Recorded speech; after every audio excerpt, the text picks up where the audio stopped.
আজ শুভ সম্ভাষণ পরে হবে, আগে বলো দেখি তোমার প্রতিদিন দেরি করে আসার কারণটা কি? কারণ আর কি বলি মহারাজ, এখন চাষবাসের সময়, যা একটু জমি জায়গায় আছে সেটা দেখতে হয়, তাই দেরি হয়ে গেল। বলো কি গোপাল, তোমাকে নাকি এখন চাষবাস করে খেতে হয়? কি আর করি, যা বেতন পাই তাতে তো আর ভালো করে চলে না। এই যে বলো ভিটেটুকু ছাড়া আর কিছুই নেই তোমার, তাই এই চাষের জমি কার কাছ থেকে বাগালে শুনি? সবই কপাল মন্ত্রীমশাই, গিন্নি ভাগ্যে পাওয়া শ্বশুর বাড়ির জমি বিক্রি করে কয়েক বিঘে যা করেছি কৃষ্ণনগরে তাতেই চাষবাস করছি। বেশ বেশ, এ না হয় ভালো করেছো, কিন্তু এখন আর এই সব প্রসঙ্গ তুলে কি লাভ? আমিও তো সেই কথাই বলছি মহারাজ, গোপালের যদি লাভ না হয়, মানে এই বেতনে না পোষায়, তাহলে রাজসভায় আসা ছেড়ে দিক। হ্যাঁ হ্যাঁ, মন দিয়ে তবে না হয় ওই চাষবাসই করুক। আর তাছাড়া গোপালের তো বয়সও হচ্ছে, তাই আজ না হোক কাল ওর বদলে কারোর না কারোর কথা তো ভাবতেই হবে মহারাজ। না না মন্ত্রী, যেমনই হোক আর তেমনই হোক, গোপালকে ছাড়া যাবে না। মহারাজ যতই ধরে থাকুন, আমি কিন্তু বেশ বুঝতে পারছি মন্ত্রীমশাইয়ের ভেতরে ভেতরে নিশ্চয়ই কোনো উদ্দেশ্য আছে।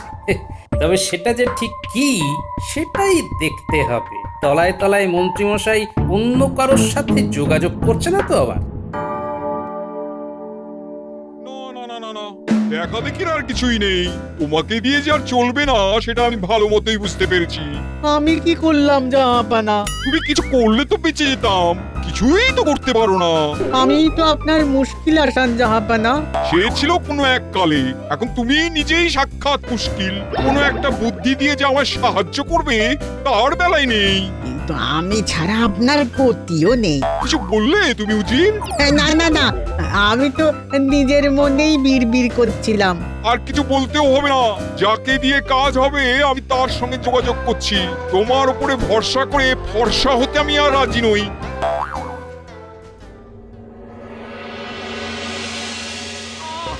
খেটে খেটে কি অবস্থা হয়েছে তোমার? এই বসো, একটু বসো, বাতাস করে দি, বাতাস করে দি। যাক, তোমার চোখেও পড়েছে তাহলে? আমার শরীরে কি দয়া মায়া নেই নাকি? তোমার যে এখন খুব পরিশ্রম হচ্ছে সে কি আমি বুঝতে পারছি না? না, এবারে যেন মনে হচ্ছে আজ সূর্য পূর্ব দিকে ডুবছে। একটু উঁকি মেরে দেখো তো গিন্নি।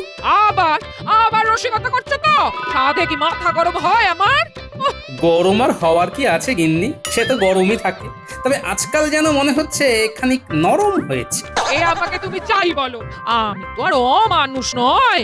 চাষবাস সামলে আবার রাজসভার কাজ, সেখান থেকে ফিরে এসে মাঠে গিয়ে জমিতে জল ধরানো, একা হাতে সব সামলাচ্ছ?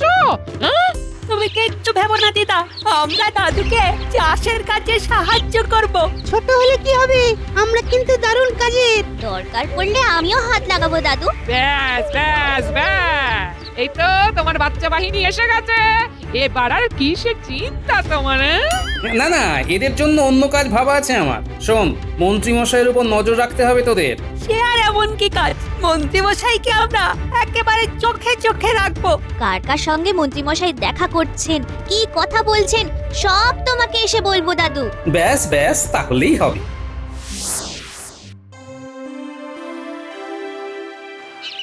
খুব কম সময়ে নবাবের চিঠিখানা এসেছে, এবার মনে হচ্ছে ভগবানের একটা হিল্লে হয়ে যাবে। আমি এসে গেছি মন্ত্রীমশাই, এসে গেছি।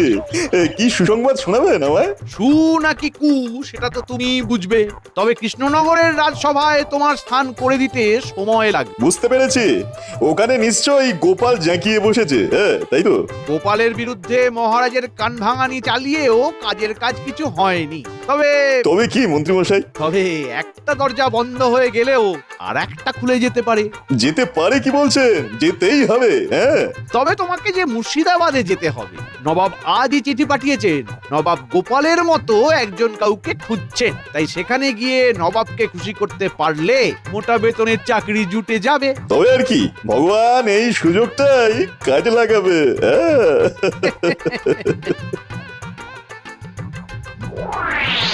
যাই, টুকটুক করে গিয়ে চাষের কাজ দেখে আসি আগে, তারপরে না হয় রাজসভার দিকে যাওয়া যাবে। এই তো গোপাল দাদুকে রাস্তাতেই পেয়ে গেছি। দাদু দাঁড়াও দাঁড়াও, তোমার জন্য গরম গরম খবর আছে। মনে হচ্ছে মন্ত্রীমশাইয়ের ব্যাপারে কিছু বলবি। ঠিক ধরেছো, আমরা নিজের চোখে দেখেছি ভগবান দাদা মন্ত্রীমশাইয়ের সঙ্গে দেখা করছে। তাই নাকি? তার মানে এবার এমন কিছু একটা ঘটনা ঘটবে যার জন্য আমাকে সজাগ থাকতে হবে। যাক গোপাল দাদা, তোমাকে হাতের কাছেই পেয়ে গেলাম। সে তো না হয় গেলে, কিন্তু হঠাৎ আমার খোঁজ কেন? আসলে আমরা জানতে চাইছিলাম মুর্শিদাবাদ থেকে সারের গাড়ি কবে ঢুকবে। ভাবনাটা যে একেবারে আমারও হচ্ছে না তা নয়, এবারে সার পাঠাতে নবাব দেরি করছে কেন কে জানে। আসছে না, কিছুতেই মাথায় আসছে না। না না, আমি কিছু ভেবে উঠতে পারছি না। আপনি অতটা অধৈর্য হবেন না জাহাপানা, আপনি একা নন, আমিও তো ভাবছি আপনার সঙ্গে। তাতে হচ্ছেটা কি? ভেবে ভেবে কোনো একটা উপায় বের করতে পেরেছো এতক্ষণে? আগে যাবো না, আমি ভগবান কৃষ্ণগড়ের মন্ত্রীমশাই আমাকে আপনার কাছে পাঠিয়েছেন। হ্যাঁ আচ্ছা, তবে তুমি? হ্যাঁ যাবো না, আমি আপনার পরামর্শদাতার কাজ করতে পারবো। হ্যাঁ যাও যাও, আমি থাকতে হুজুরের কাউকে দরকার নেই, পালাও এখান থেকে। না না না না না, এসে যখন পড়েছো তখন সহজে তোমায় আমি ছাড়ছি না। আসলে হয়েছে কি, আমি এখন একটা জটিল সমস্যায় ডুবে আছি। যেখানে সমস্যা সেখানেই তো আমাকে দরকার জাহাপনা। আসলে হয়েছে কি, পুরনো আলু বীজ গুদাম ভর্তি হয়ে পড়ে আছে। আগের বার চাষিরা বর্ধমান থেকে আলুর বীজ নিয়েছিল, এদিকে এখন কৃষ্ণনগরের চাষিরা সার নেবে বলে তাগাদা করছে। কিন্তু সার দিয়ে দিলে আলু বীজের কি হবে? তাই আপনি এমন কিছু করতে চাইছেন যাতে আপনার সার বিক্রি হয়, হ্যাঁ, তার সাথে এই বর্ধমানের আলু বীজ বিক্রির রাস্তাটা বন্ধ করা যায়। হ্যাঁ একদম তাই, একদম তাই। খুব সহজ ব্যাপার। হ্যাঁ হুজুর, আপনি বরং এখন সপ্তাহ দুয়েক এক বস্তা সারের সঙ্গে 2 বস্তা আলুর বীজ বিনামূল্যে দিয়ে দিন। হ্যাঁ আহা, কি একেবারে বুদ্ধি! নবাবকে তুমি পথে বসাবে। সে না হয় দিলাম, তারপর কি হবে? দেখবেন আপনি যেমন চাইছেন তেমনই হবে। তবে তার আগে এই বিনামূল্যে আলু বীজ দেওয়ার প্রচারটা যাতে কৃষ্ণনগরে ভালো করে হয় তার একটা ব্যবস্থা মন্ত্রীমশাইকে ধরে করে ফেলতে হবে।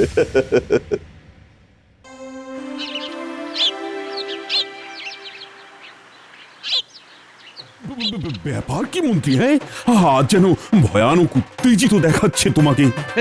সেটা খানিকটা ঠিকই ধরেছেন মহারাজ। আসলে হয়েছে কি, এতদিনে প্রজাদের জন্য একটা ভালো কিছু ব্যবস্থা করতে পেরে মনটা নিচে নিচে উঠছে। ও মা, মন্ত্রীমশাইয়ের মন নাচে যখন তখন।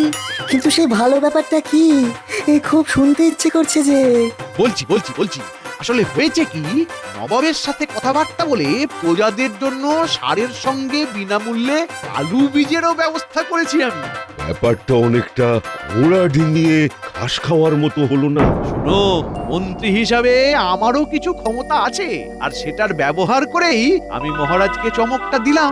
সত্যি সত্যি আমি চমকে গেলাম বটে মন্ত্রী। হ্যাঁ এটা তো খুবই ভালো খবর। কিন্তু এত ভালো নয় যে মহারাজ। ব্যাস অমনি গোপাল কুটুম কাটুম শুরু করে দিল। এ তোমার কেমন কথা গোপাল? হ্যাঁ মন্ত্রী ভালো কাজ করলে তার প্রশংসা তো করতেই হবে। না না মন্ত্রী, তুমি এখনই খবরটা প্রজাদের কানে পৌঁছে দেওয়ার ব্যবস্থা করো। শোনো শোনো শোনো, প্রজাদের জন্যে খুশির খবর। আগামীকাল থেকেই মুর্শিদাবাদ থেকে আসা কৃষি সার ন্যায্য মূল্য দিয়ে প্রজারা ক্রয় করতে পারবে, আর তার সাথেই বিনামূল্যে আলু বীজও সংগ্রহ করতে পারবে। এই সুযোগ বারবার আসে না, তাই হাতছাড়া করবেন না। এই সুযোগ শুধু 15 দিনের জন্য। শোনো শোনো শোনো। ওহ, এ তো দারুণ খবর। সারের সঙ্গে আলু বীজ একেবারে বিনামূল্যে। বাবা, নবাব তো তাহলে আচ্ছা ছাড়ের বন্দোবস্ত করেছেন। না, একটু দেরি হলো বটে, তবে খুব ভালো হলো। চলো আজ থেকে গিয়ে কৃষি ভান্ডারে ভিড় জমাই। যত যাই করো, তবে একটা কথা মাথায় রেখো, বিনামূল্যে কোনো কিছুই ভালো নয় কিন্তু। তার মানে তুমি কি বলতে চাইছো গোপাল দাদা? মানে আর কি, আমার মন বলছে শুধু সারের নয়, এই বীজের মূল্য তোমাদের চোকাতে হবে। হ্যাঁ সে কি, এ আবার কেমন কথা? এটা তুমি ঠিক বলছো না গোপাল দাদা। কথা যেমনই হোক, পরে যাতে ব্যথা না পাও তাই সাবধান করে দিলাম। সবাই এই সুযোগ নিলেও আমি কিন্তু নেব না। না, আমরা কিন্তু এই সুযোগ ছাড়তে পারবো না। না, ছাড়তে না চাইলে ছেড়ো না, তবে এটাও শুনে রাখো, আমার সাবধান করার কাজ আমি করেছি, বাকিটা তোমরা যথাসময়ে টের পাবে। ঢের লোক দেখেছি, তবু তোমার মতো দেখিনি। বাবা বিনা পয়সায় আলুর বীজ দিচ্ছে আর তুমি নেবে না? ওই বিনে পয়সায় দিচ্ছে বলেই তো নেবো না। এটা তোমার কেমন গোয়ার তুমি? নিলে অসুবিধাটা কোথায়? নিলে সুবিধাও যে খুব একটা হবে না গিন্নি, এত কাঁচা কাজ নবাব অন্তত করবে না। আর তাই তুমি এখানে চুপে বসে থাকবে, নড়বে না? তুমি এখনো বসে আছো দাদু? ওদিকে তো বীজ আর সার নিতে সবাই সেই ভোর থেকে দাঁড়িয়ে পড়েছে। মনে হচ্ছে ভালোই কুতকুতি আর ধাক্কা ধাক্কি হবে। আমার মনে হচ্ছে ওই জন্যেই দাদু ওখানে যাচ্ছে না। কি গো, শুনলে তো এবার সবাই চলে যাচ্ছে, সবাই চলে গেছে। তাহলে কি সবাই বোকা আর তুমি একা চালাক? সেটাই তো ভাবছি, চালাকিটা তাহলে করছে কে? মন্ত্রীমশাইয়ের সঙ্গে ভগবানকে দেখা গেল, তারপর মন্ত্রীমশাই নবাবের সাথে রফা করার কথা বলল। না না না, এর মাঝে নিশ্চয়ই ভগবান কোনো একটা কলকাঠি নাড়ছে। কি হলো দাদু, কোনো গোলমাল হচ্ছে? গোলমাল তো আছেই রে, অবশ্যই আছে। তোরা কিন্তু মন্ত্রীমশাইয়ের উপর নজরদারি চালিয়ে যা, বুঝলি? ওদিকে খবর কি উজির? তোমার হিসেব কি বলছে? মজুত করা আলু বীজ বেশ অনেকটাই হালকা হয়ে গেছে জাহাপানা, তবে বীজ বাবদ একখানা করিও আমদানি হয়নি। এবার হবে যাবো না। সে তো তুমি সেই কবে থেকেই বলে যাচ্ছ, কিন্তু হচ্ছে আর কই? এক বস্তা করে সারে কি আর চাষ হবে যাবো না? তার মানে সার আরো কিনতে হবে, আর এবার শুধু সার কিনতে হবে, আলুর বীজ আর পাবে না। তাতে আর ওদেরই বা কি হবে, আর নবাবেরই বা কি হবে? হবে হবে, এবারে যে সারের দাম দ্বিগুণ করে দিতে হবে। বলতে হবে সারের দাম হঠাৎ বেড়ে গেছে, আমদানি নেই, আসলে বীজের দামটা এবারে সারের উপরে চাপিয়ে দিতে হবে। আর এখন সার চাষিদের কিনতেই হবে, আর নতুন করে কোথাও থেকে বীজও কিনতে পারবে না, কারণ বীজ নেওয়া হয়ে গেছে। অল্প যা লাগবে সেটা আমার কাছ থেকেই নিতে হবে, না হলে দু রকম বীজ হয়ে যাবে। তোফা তোফা বুদ্ধি তোমার ভগবান, তোফা। তাহলে বীজের দামও উঠে আছে কিনা বলুন, যাবো না? না না না না না, আমার কিছুই বলার নেই। আমার এখন একটাই কাম, আর সেটা হলো তোমাকে ইনাম দেওয়া। সবাই সমান, সবাই সমান, সব কটা সমান। কাজের বেলায় কাজী, আর কাজ ফুরালেই পাজি। তখন থেকে নিজের মনে কি বিড়বিড় করছো বলো তো? তোমার কি পেট গরম হলো নাকি, নাকি মাথা? বুঝবে না, বুঝবে না গিন্নি, তুমি বুঝবে না। আমার যে কি হচ্ছে তুমি বুঝতে পারবে না। না বোঝালে বুঝবো কেমন করে? তুমি কি আমাকে বলেছো কিছু? বললেই যেন তুমি সব বুঝবে। হ্যাঁ, ওই ভগবানটা নবাবের কাছে সেদিয়ে গিয়ে আমার পাওনা গন্ডা ভুলে গেল। এবার মাসে মাসে আমি যে নগদ পাবো ভেবেছিলাম, তার কি হবে? তার কি হবে? আমার কিন্তু কথার দাম আছে মন্ত্রীমশাই। এই যে যেমন পেয়েছি তার থেকেই দিচ্ছি, পরে আবার দেবো।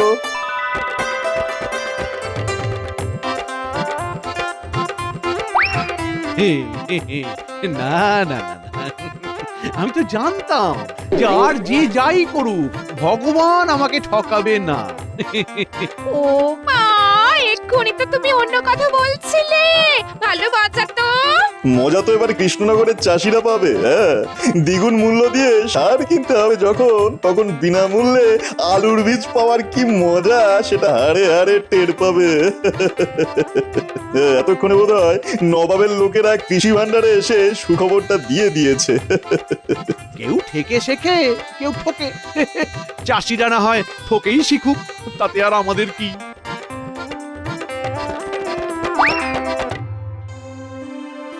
চললাম গিন্নি, চাষের জমিখানা কেমন তৈরি হয়েছে দেখতে চললাম। দেখে আর কি হবে? বীজ তো নেই যে চাষ করবে, আর সারও নেই জমিতে ছড়াবে। চিন্তা করো না গিন্নি, যোগাযোগ থাকলে সবই জোগাড় হয়ে যাবে। কিন্তু এখন আমাদের কি হবে গোপাল দাদা? আরে আরে, সবাই যে একেবারে দল বেঁধে চলে এসেছো, ব্যাপারটা কি? তুমি যা বলেছিলে তা একেবারে অক্ষরে অক্ষরে মিলে গেছে। সারের দাম দ্বিগুণ হয়ে গেছে, এটা তো পয়সা দিয়ে আলু বীজ কেনার সমানই হলো। তুমি একটা কিছু করো গোপাল দাদা। এবার কেন? বেশ তো ঘি খেয়েছো, এবার ঢেকুর তোলো। তোরাও এসে গেছিস? আয় আয় আয়, তা ওদিকের খবর কি?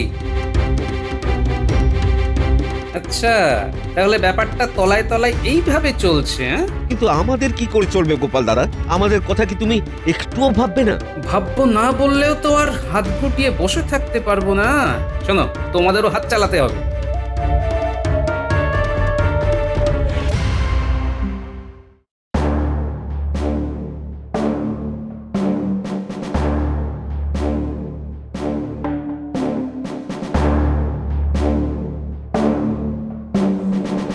প্রণাম মহারাজ। তবে আজ যেন আপনাকে কেমন চিন্তিত দেখাচ্ছে। চিন্তা হবে না? আমার প্রজারা যদি চিন্তায় থাকে তবে আমি নিশ্চিন্তে থাকি কি করি? কেন মহারাজ, কিছু অনিষ্ট হয়েছে? অনিষ্ট হতে আর বাকি কি আছে? খবর পেলাম প্রজাদের নাকি দ্বিগুণ অর্থ দিয়ে সার কিনতে হচ্ছে। এটা কি ঠিক হচ্ছে? খবরটা তাহলে মহারাজের কানে পৌঁছে গেছে। আপনি চিন্তা করছেন কেন মহারাজ? ঠিক যদি নাও হয় তবে মন্ত্রীমশাই ঠিক করে দেবেন। হ্যাঁ, সেটা আবার কিভাবে? কেন মহারাজ? বিনামূল্যে বীজ দেওয়ার ব্যাপারটা যদি মন্ত্রীমশাই নবাবকে বুঝিয়ে ব্যবস্থা করতে পারেন, তাহলে সারের দাম দ্বিগুণ করাও নিশ্চয়ই মন্ত্রীর সঙ্গে কথাবার্তা বলেই নবাব ঠিক করেছেন। উনিই তাহলে মূল্য কমানোর কথা নবাবকে বলতে পারেন। এই মরেছে কি, সবাই মিলে তো আমাকে আচ্ছা বেকায়দায় ফেললো দেখছি। না না মন্ত্রী, তুমি এর দায় এড়াতে পারো না। তবে গোপাল, মন্ত্রীর ব্যবস্থা না হয় পরে করছি আমি, কিন্তু এখন প্রজাদের মুখে হাসি ফিরবে কি করে সেটা তো বলো। মহারাজ, এখন প্রজাদের মুখে হাসি ফেরাতে পারে কেবল গোবর। হ্যাঁ, গোবর? ও মা, গোবরের কি বিশ্রী গন্ধ! আমি এখন থেকে করি তাহলে আমার নাক বন্ধ। বিশ্বাস না হলে আপনি নিজের চোখেই দেখবেন, চলুন মহারাজ।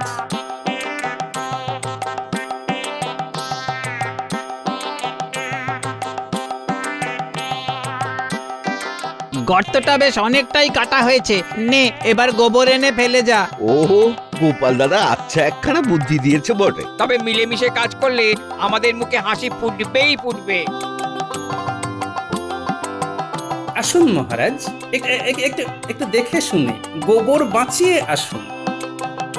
সে না হয় পরে আসছি, কিন্তু এসব হচ্ছেটা কি? প্রজারা নিজেদের সারের ব্যবস্থা নিজেরাই করে নিচ্ছে, গোবর জমিয়ে গোবর সার। চমৎকার চমৎকার! এই প্রজারা তো দেখছি তাহলে স্বাবলম্বী হয়ে গেছে। কিন্তু বলছিলাম কি মহারাজ, এইভাবে গোবরে মাখামাখি করে কাজটা কি ভালো হচ্ছে? এর থেকে তো হ্যাঁ হ্যাঁ হ্যাঁ, আপনি বরং মন্ত্রীমশাই ওই নবাবকে জানিয়ে দিন যে আমাদের আর নবাবের সারের দরকার নেই। অবশ্য আপনি না বললেও সেই খবর এতক্ষণে নির্ঘাত নবাবের কাছে পৌঁছে গেছে। এই গোবর সারে হয়তো ফসল ফলতে একটু বেশি সময় লাগবে, কিন্তু মাটির উর্বরতা বহুগুণ বেড়ে যাবে। বুঝতেই পারছি এই সব গোপালের উর্বর মস্তিষ্কের ফল। কি করব বলুন পণ্ডিত মশাই, আমার মাথাতেও যে গোবর ভরা আছে। না না গোপাল, তোমার বুদ্ধির তুলনাই হয় না। সে না হয় হলো, কিন্তু যে নবাবকে বুদ্ধি দিল এরপরে তার কি হবে সেটা ভেবেই যে এখন আমি অস্থির হয়ে যাচ্ছি মহারাজ। নবাবকে বুদ্ধি দেওয়ার লোকটি কে বলো তো গোপাল? আমার মন্ত্রী সেই গুণধর নয় তো? না না, ঠিক মন্ত্রী মশাই নন, তবে ওনারই অনুপ্রেরণায় ভগবান নবাবের কাছে গিয়ে এইসব কলকাঠি নেড়েছে। আর কাঠি করলে যে লাঠির বাড়ি খেতে হয় সে কে না জানে মহারাজ। ওই ওই ভালো করে সর্ষের তেল মাখিয়ে একটা লাঠি আনো দেখি। আজ এই ভগবানকে আচ্ছা করে ঘা কতক লাগিয়ে ওর সব তেল আমি বার করছি। কাউকে দরকার নেই, আমি নিজে গিয়ে নিয়ে আসছি জাহাপানা। আমাকে ছেড়ে দিন, যাবো না। আমি বুঝতে পারিনি, যাবো না।